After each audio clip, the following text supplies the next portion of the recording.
Halo guys, kali ini kita akan berjalan menuju ruangan Pavilium Museum Pusaka Nias. Di sana kita akan melihat berbagai macam peninggalan-peninggalan budaya dari nenek moyang kita orang Nias di zaman dulu. Penasaran kan akan keadaan di sana? Yuk, mari ikuti saya.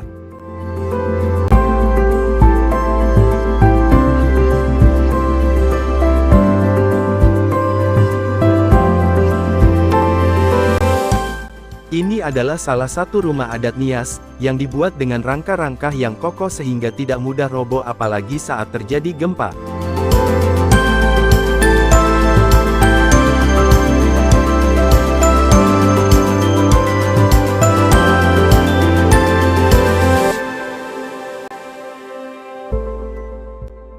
Di sini juga kita akan melihat koleksi artefak dari batu peninggalan sejarah budaya Nias, yang masih tersimpan rapi dan utuh di Museum Pusaka Nias.